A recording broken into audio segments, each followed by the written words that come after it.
গতকালকে সারাদিন কোনো ভিডিও আমার তরফ থেকে আসেনি, তাই রাতে বসে দুটো ভিডিও দেখলাম। অ্যাকচুয়ালি আমার কাছে খবর আসলো যে গতকালকে সীমাদির করা একটা ভিডিওর প্রত্যুত্তরে শু একটা ভিডিও করে। তো আমি দুজনের ভিডিওই দেখলাম। দুটো ভিডিওর যে সারমর্ম আমি বুঝলাম, সেইটা নিয়ে আমার কিছু নিজস্ব বক্তব্য আছে। তো সেই বক্তব্যগুলো মনে হলো আমি তোমাদের সামনে তুলে ধরি। দেখো, প্রথম কথা, সবসময় যে আমার বলা কথাগুলো তোমাদের পছন্দের তালিকায় পড়বে সেটা কখনো সম্ভব না, এটা হতেও পারে না। এটা শুধুমাত্র আমার ক্ষেত্রে না, ইচ অ্যান্ড এভরিবডি, প্রত্যেকটা মানুষের ক্ষেত্রে। আজকে তোমরা সেই একই জায়গায় নিজেদেরকে বসিয়ে দেখো যে আজকে তোমাদের বলা বা তোমাদের করা প্রতিটা কাজ, প্রতিটা কথা কি তোমাদের প্রিয় মানুষগুলোর বা ভালোবাসার মানুষগুলোর সবসময় ভালো লাগে? লাগে না। তাই আমরাও কিন্তু সেই মানুষের তালিকাতেই পড়ি। তাই কোনো সময় এইটা ভাববে না যে না ও ইচ্ছে করে করলো, বা অন্যকে জ্ঞান দিতে গিয়ে এটা ভুলে যাবে না যে এই জিনিসটা তো আমার দ্বারাও হতে পারত। দেখবে সেই জায়গাটা খুব ইজি হয়ে যাবে যে অপরকে আমি যখন বলতে যাচ্ছি, আমাকে আগে ভেবে নিতে হবে এই জিনিসটা আমিও কি করেছি এক্স্যাক্টলি। এই বিষয়টার ওপরেই আজকে আমি দুটো কথা বলবো। তার আগে বলি, welcome back to my channel. কেমন আছো তোমরা সবাই? আশা করি সবাই ভালো আছো, আমিও ভালো আছি।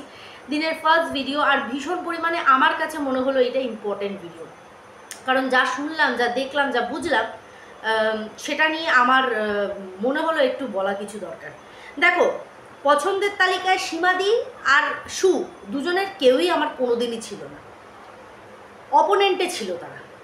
কিন্তু সময় আর পরিস্থিতি আস্তে আস্তে সীমাদের প্রতি একটা ভালো লাগা সৃষ্টি করে। কীরকম? যেমন এই যে বিপদের সময় মানুষ যখন আমার অপছন্দের মানুষ বা অপ্রিয় মানুষ হওয়ার পরেও আমার পাশে এসে দাঁড়াবে বা আমি তার পাশে গিয়ে দাঁড়াবো, অটোমেটিক্যালি সেই মানুষটার প্রতি একটা ভালো লাগা সৃষ্টি হয়। সেই ভালো লাগা থেকে আমরা মানুষটাকে চিনতে বা বুঝতে চেষ্টা করি। তারপরে আমরা বুঝতে পারি যে হ্যাঁ, এটা তো সত্যি, এটা তো হতেই পারতো, আমারও অনেক ভুলভ্রান্তি হয়েছে। সীমাদির ক্ষেত্রে বিষয়টা সেরকম। জানি না কেন এই ওয়াইটিতে যতগুলো মানুষ সীমাদিকে পছন্দ করে, সীমাদির হাজারটা দোষের মধ্যেও মানুষটা যে খারাপ না সেটা কিন্তু তারা বোঝে, আমিও বুঝি। তার মনটা কিন্তু ভালো, সে কিন্তু ক্ষতিকারক না। মনের মধ্যে একটা মায়া মমতা তার মধ্যে রয়েছে। সে তার পার্সোনাল জীবনে কি করছে বা সেটাকে কিভাবে সে এক্সিকিউট করছে, এখানে আমি সেটাকে ম্যাটার হিসাবে ধরবো না। আমি কি ধরবো? সেই মানুষটা কতটা ক্ষতি করেছে বা অন্যের প্রতি কতটা ক্ষতিকারক, সেই বিষয়টাকে আমি দেখব। সীমাদির ক্ষেত্রে এটা আমি অবজার্ভ করেছি যে সীমাদি সেই তালিকায় পড়ে না। একটা মাতৃসুলভ ব্যাপার কিন্তু সীমাদির মধ্যে রয়েছে। মানে কিছু বলে তৃপ্তি পাওয়া যায়, বকার মধ্যেও একটা ভালোবাসা রয়েছে, শাসন রয়েছে। কম বলেছে আমাকে? আমাকে কি কম বলেছে? আমি একটা সময় তাকে কম বলেছি না? আমি কোনোদিনও আমার জায়গাটা বলি না যে কেউ আমাকেই বলে গেছে, আমি তাকে কোনোদিনও কিছু বলি না। আসবো, শুয়ের ব্যাপারটাতেও আসবো। তো সীমাদির বিষয়টা সেরকম। কিন্তু সীমাদি কিছু কথা বললো, এই যে যেমন সুকে উদ্দেশ্য করে বললো বিশ্বাসঘাতকতা বা কিছু। সীমাদি, কিছু মনে করো না, তোমাকে আজকে একটা অপ্রিয় সত্য কথা বলছি। জানি না এটার পর আমাকে নিয়ে কোনো রকম আবার লাইভ অ্যারেঞ্জ হবে নাকি, কিন্তু তারপরেও বলবো, তোমার ভাই, মানে তোমার যে প্রাক্তন ভাই, এখন যাকে তুমি ভাই বলে আর সেইভাবে তুমি বলতে পারছো না বা তার নাম ধরতে পারছো না, তার বাড়িতে তুমি যেতে পারছো না, যে অবাধ বিচরণটা তোমার তাদের বাড়িতে ছিল বা হয়েছিল, সে হচ্ছে সবচেয়ে বড় বেঈমান। আর সে হচ্ছে সবচেয়ে বড় বিশ্বাসঘাতক। কারণ সে প্রত্যেকটা নতুন সম্পর্ক পাওয়ার পরে পুরনো সম্পর্কগুলোকে দিনের পর দিন ত্যাগ করেছে। আজকে আমি এই কথাটা বলতে বাধ্য হলাম। আজকে তুমি সুকে বলছো যে সু বিশ্বাসঘাতক, সু টিনের পুরনো জিনিসগুলোকে তুলে নিয়ে আসছে। বিশ্বাসঘাতকতা ওয়াইটিতে প্রচুর মানুষ প্রচুরভাবে করেছে। যারা ঢেকেছে তারাই উদলা করেছে, এরকমই করেছে। যারা ভালোবেসে রিম্পা বলেছে তারাই ভিডিওতে চারটে খিস্তি মেরে বেশ্যা বলেছে। হ্যাঁ, এটাই। কতজনের কাছে যাব? সবচেয়ে ক্লোজ আমি বুনোমোষ, যাকে তোমরা ডাকো, এত ক্লোজ ছিল, ওর রক্তে বেইমানিগিরি করেছে। তো এরকম ওয়াইটিতে প্রচুর বেইমান ছেয়ে আছে, যারা বেইমানি করেছে। তুমি, আমি, দীপ্তিদি, আমরা তো প্রতিদ্বন্দ্বী একরকম, তারপরেও কোথাও না কোথাও একটা ভালোবাসার সম্পর্ক আছে। আমার কাছে as a mentor, as a বড় হিসাবে আমি দীপ্তিদিকে সব সময় যেন মনে হয় সেই আমাকে গাইড করতে পারবে, আমি এরকমভাবে তার সাথে মিশি। কিন্তু হয়তো আমার দ্বারাও তাকে কোনো সময় হার্ট করা হয়েছে, সেও অনেক সময় হয়তো অজান্তে আমাকেও হার্ট করেছে। তো এইরকম পরিস্থিতি চলতে থেকেছে। মনের মধ্যে বসে নিয়ে প্রতিনিয়ত আমরা কোনো সময় কাউকে কিছু বলতে পারিনি যে না না তুমি খারাপ, তুমি এই, তুমি সেটাকে টেনে নিয়ে যায় না। কিন্তু শুয়ের ক্ষেত্রে কিন্তু এটা হয়েছে। দেখো শু ওয়াইটিতে এসে কি কি করেছে সেটা নিয়ে কিন্তু আমরা কেউ মানে চোখের অগোচর করতে পারবো না। শুর করা কিছু ব্লান্ডার জিনিস মারাত্মক লেভেলে গিয়ে করেছে। প্রথম হচ্ছে এমএসএলকে যেভাবে শু দিন রাত্রি ছিঁড়ে খেয়েছে অতটা কোনো মানে ছিল না। কন্ট্রোভার্সি করতে বসে ও লাগাম ছাড়া, বাঁধন ছাড়া গরুর মতন হয়ে গেছিল। ও একবারে পরেরটা চিন্তা করেনি, ও প্রেজেন্টটাকে মাথায় রেখে দিনের পর দিন ব্রেকফাস্ট, লাঞ্চ আর ডিনার করে করে ওদের পিন্ডি চটকে গেছে। আজকে আমি ডাইরেক্ট বলছি, এটা নিয়ে অনেক কন্ট্রোভার্সি চলেছে। কিন্তু এবার বলি, সেই সময়টায় শুকে কটাক্ষ করে বা এমএসএলের হয়ে আমি ওকে কম অ্যাটাক করেছি, সেটা কি ভুলতে পারবো? তোমরাও একটা সময় এমএসএলের এগেনস্টে ছিলে, তুমি, ইপসিতা দি, এরা সবাই একটা সময় এমএসএলের এগেনস্টে ছিল। বাট তোমরা কোনো না কোনোভাবে একটা জায়গায় থেমে গেছো, কিন্তু ও থামেনি। বড় বাঁশটা আছলা ওর জন্য রেডি ছিল, আর ও সেটাকে মাথা পেতে নিয়েছে। আমি সবসময় বলতাম যে ওর কোনো পিছু টান নেই, এই কারণের জন্য ও ডেসপারেটলি এই ধরনের কাজ করে বেড়ায়। ফ্যামিলি মানুষ যে হবে তার তো মাথায় চিন্তা থাকবে যে ওয়াইটি করতে বসেছি, এখানে আমি কেস কামারি খেতে বসিনি। তো যাকে যখন যেভাবে বলবে একটা লিমিট রাখতে পারবো। লিমিট আমরা কেউ রেখেছি? কেউ রাখিনি লিমিট ছেড়ে বেরিয়ে গেছে। এই যে আজকে প্রত্যেকের মুখে যখন প্রত্যেকের অরিজিনাল নামগুলো শুনি না, খুব ভালো লাগে। কিন্তু যেমন কালকে রুনাদির একটা ভিডিও দেখলাম, সেখানে দীপ্তিদিকে দীপ্তিদি বলে সম্বোধন করেছে। মানছি তর্ক বিতর্ক আজীবন থাকবে যতদিন কন্ট্রোভার্সি জোন থাকবে, কারণ মতের অমিল হবেই হবে। কিন্তু সেই কথাটাই যখন রুনাকে রুনা বলে, দীপ্তিদিকে দীপ্তিদি বলে, সীমাদিকে সীমাদি বলে যখন আমরা বলছি বা ভদ্র ভাষায় বলছি, সেটা শ্রুতিমধুরও লাগে, শুনবেও মানুষ চুপচাপ। প্রথমে এই কি মা, এই গুপ্তি বুড়ি, এই চুনা, ব্যাস শোনার আগ্রহটাই ওখানে নষ্ট হয়ে যাবে। এই ব্লান্ডারগুলো ইচ অ্যান্ড এভরিবডি আমরা প্রত্যেকে করেছি। এখনও কয়েকটা আছে, এখনও কয়েকটা ছিচকে ছ্যাচড়া আছে যে তারা এখনও সেই জিনিসটা কিন্তু কন্টিনিউ করে যাচ্ছে। কখনো আমাকে 49, কখনো 49, কখনো এই, কখনো সেই, তাদের বলতে হচ্ছে। আমার কোনো ফারাক পড়ে না, তারা তাদের অকাদ আর জাত দেখিয়ে দিচ্ছে। অকাদ আর লেভেলে আবার তোমরা পয়সার হিসাব করো না। না না না, শিক্ষাগত যোগ্যতার কথা বলছি, সামাজিকগত যোগ্যতার কথা বলছি। তারা সেই নোংরা থেকে বেরিয়ে আসতে পারেনি, আর পারবেও। আজকে তুমি বাচ্চার বাবার এগেনস্টে কিছু বলতে পারো না, সেটা তোমার ব্যর্থতা সীমাদি। আমি বলবো না তুমি কোথাও বেইমানি করেছো, বেইমান তো সে। আজকে সবাই বলে যে হঠাৎ করে বাচ্চার বাবার এগেনস্টে আমি কেন বলছি বা কেন করছি, কেনই বা ওর দোষগুলোকে ঢেকে দিচ্ছি না, কেউ আশা করো না। এই লোকটাকে তবে থেকেই আমি অপছন্দ করা শুরু করে দিয়েছি যেদিন থেকে ও একটা ভিডিও করে বিনা কারণে সীমাদিকে উদ্দেশ্য করে একটা কথা বলে দেয়।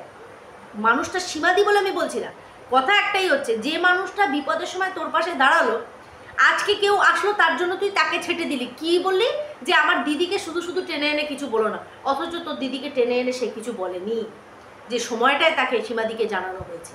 আমার রাগটা সেখানে। পুরনো যে লিগাল অ্যাডভাইজার ছিল তাকে পুরো ছেটে ফেলে দিল নতুন লিগাল অ্যাডভাইজারকে পেয়ে। ও পুরনো সম্পর্কগুলোকে খালি ছাটে, যারা ওকে হেল্প করেছে বা পাশে থেকেছে তাদেরকে তখন কদর দেয় না, ও নতুনের দিকে এগিয়ে যায়। আমি খারাপ বলবো না, এটাতে ওর স্ট্যান্ড পয়েন্ট যে একদম জিরো, বা ও যে একটা বেইমানির একটা পদক্ষেপে চলে, সেইটুকু আমি বলতে চাই। আমি সেদিন থেকে ওর লাইফে যত নোংরা থেকে নোংরা মহিলা নিয়ে আসুক আর কোনো ফারাক পড়ে না, যা খুশিও করুক। সে আসানসোলে গিয়ে কোথাও কিছু করুক বা অন্য কারোর সাথে সে আরামবাগ রিসর্টে যাক, আমার কিচ্ছু যায় আসে না। কিন্তু মানুষটাকে অপছন্দ করা শুরু করলাম কখন থেকে? তার মানে সেটা না যে তার বউয়ের করা ভুলগুলো আর তার করা ভুলগুলোকে গুলিয়ে ফেলছি, কখনো সেটা করছি না। তো তার বউ যেটা করেছে সেটা অবশ্যই করে ভুলটা ভুলই। আর পড়ে রইল শুয়ের একটা বিষয় আমি বলবো যে কারোর হয়ে বেশি ওকালতিটা একটু কম কর। যদি মিনা না বলতে পারে, তোর কথা অনুযায়ী মিনা বলতে পারে না, তাই আমি বলে দিচ্ছি। তো তোকে কি মিনা হায়ার করেছে বলার জন্য? এরকম তো বহু জায়গায় বহু কিছু বলেছিস ফেসেছিস। একটু কম বল, একটু কম বল। আজকে শুয়ের সাথে সুখ্যাতি হয়েছে, লোকে মনে করে শুয়ের সাথে গলায় গলায় ভাব। সেটা শুও জানে, এটা আমিও জানি যে কতটা গলায় গলায় আমরা ভাব না, সেটা না। শুধুমাত্র একটা আন্ডারস্ট্যান্ডিংয়ে এসছি আমরা। আজও এখনো দাঁড়িয়ে সুকে ছেড়ে দেওয়া হয়, ওকে দালাল বলে কটাক্ষ করা হয় না, অন্যের কমেন্ট বক্সে গিয়ে ওকে বলা হয় না। আমরা নেমেছিলাম কিসের জন্য? এমএসএলের জন্য। এমএসএলকে তো কবেও বলা ছেড়ে দিয়েছে, তার শাস্তিস্বরূপ ওকেই আইন কোর্ট কাচারি করতে হচ্ছে। তারপরেও কি আমরা তাকে ছেড়ে দিয়েছি? তাকে নিয়ে কি বলছি না, বলা ছাড়ছি না? তাহলে আমি নিজের দোষটা কেন দেখবো না? নিজের দোষটা কেন দেখবো না? ও যদি বলতে থাকে, ওকে যদি আমরা বলতে থাকি, তাহলে আমরাও তো ওকে কন্টিনিউয়াসলি বলে যাচ্ছি। ওকে কি ছেড়ে দিচ্ছি? যতটা ও মানে নোংরামিতে নেমে গিয়ে নোংরামি করেছে, এরকম বড় বড় নোংরারা ওয়াইটিতে বর্তমানে এখনও রয়েছে, কই তাদেরকে প্রতিনিয়ত আমরা বলতে পারি?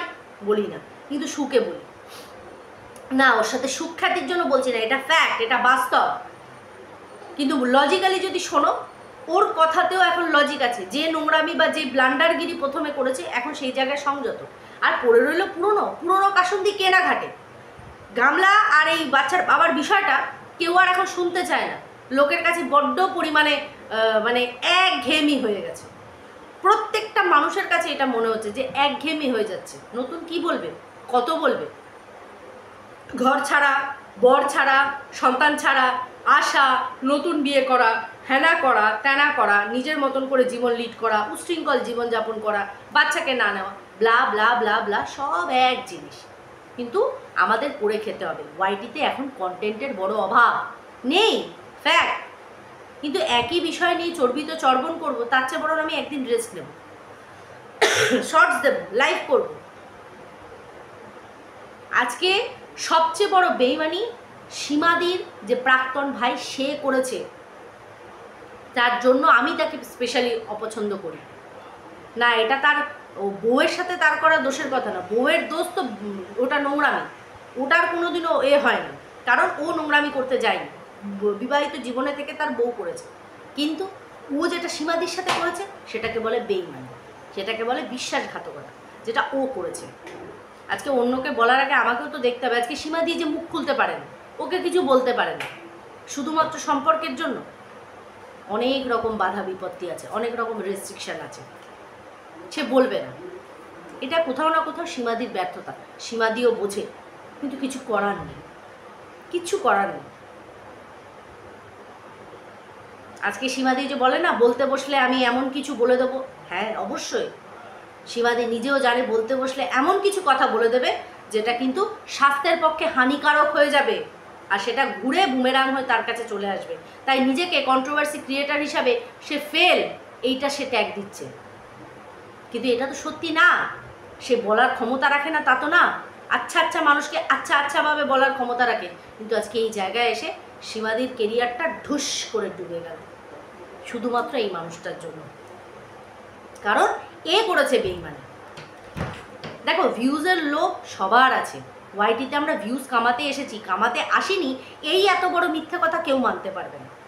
সীমাদির ওদের বাড়িতে যাওয়া, সেখান থেকে সীমাদিও আর্নিং করা, এটাও যেমন ভুল না, ঠিক সেরকমই সীমাদির ঠেকনায় ওরা এতটা উঠে দাঁড়াতে পেরেছে, সেটাও কিন্তু অস্বীকার করার জায়গা না, যেটা কিনা ও অস্বীকার করেছে। আসলে কি বলতো, স্টেবল হয়ে গেছে তো, তারপরে সীমাদির ইন্টারফিয়ারেন্সটা একটুখানি গায়ে লাগছিল। যাক, সময় থাকতে মানুষ যদি বুঝে যায় খুব ভালো, আর না বুঝলেই গেল। যে কোনো জিনিস অতিরিক্ত ওয়াইটিতে কারুর গ্যারেন্টি আর কারুর ওয়ারেন্টি কিচ্ছু নেওয়ার দরকার নেই। নাহলে দেখো না, পেপারে বেরিয়ে গেছে কোনো হসপিটালে কোনো রকমভাবে কোনো গণধর্ষণ হয়নি, সেটা কে দিচ্ছে? সিবিআইরা খোঁজ দিচ্ছে, এরকম ইনফরমেশন। তাহলে বিশ্বাস ভরসা কাকে করবে? বুঝতে পারছো? তো চলো বন্ধুরা, ভিডিওটা এখানেই এন্ড করছি। ভুল ভ্রান্তি যদি কিছু হয়ে থাকি হাত জোর করে ক্ষমা চাইছি, কিন্তু আমার মনে হলো এই কথাগুলো বলা উচিত, তাই আমি মন খুলে বলে দিলাম। অপ্রিয় সত্য কথা শুনতে খারাপ লাগলে ক্ষমা করো। সবাই খুব ভালো থেকো, সুস্থ থেকো।